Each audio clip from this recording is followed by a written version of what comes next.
Young people in Croydon since I think September, so it's about 4 months now. I work for ADFED, which is an organisation that promotes community music and has an emphasis on Indian culture and community and music, and fusing that with urban music, basically, that young people tend to listen to. And the focus of the project has been to obviously give the young people an opportunity to learn new skills and also to build relations with the Horniman Museum, and we've been there for 2 trips. And they've covered a real range of instruments. They've learnt dhol and tabla, sargam singing, as you can hear, and also music technology, hardware and software. So they've worked on a program called Ableton Live, and they've used a piece of hardware which is a drum machine sampler.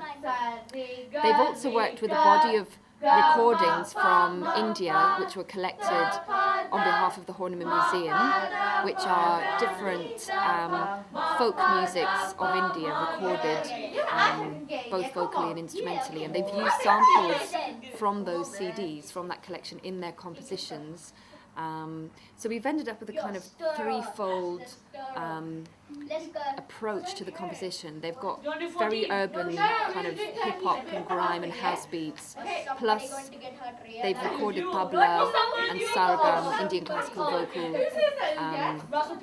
exercises, and they've also sampled these CDs and included them. So they've got this very rich series of compositions which are going to be included in an installation.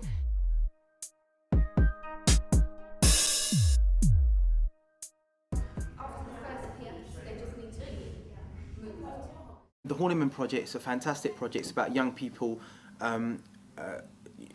playing around with rare instruments that come from India and recording them into using music technology to collate that creative information and also compose their own work.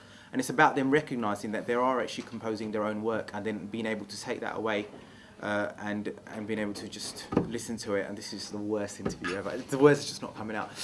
With myself, they've actually been learning the tabla and learning the classical art form, and what they've also been doing, as well as learning the Indian classical time cycles like 16 beats, which is themed art, they've also been learning the kind of conventional beats that's associated with popular music today, like hip-hop beats and those Timbaland type beats. So you know, the performance will actually feature a combination of the two, because it's important to link what young people listen to today with, you know, the classical scenario as well.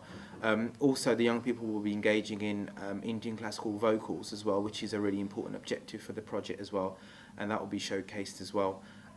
It's been a fantastic time. You know, it's great to see how young people are growing and how their teamwork skills have got better since we've started. There's a fantastic relationship, and they really seem to kind of propel and support each other and work on each other's strengths and areas for development, which is what makes it a great team. Yeah, nah. Dog, yeah.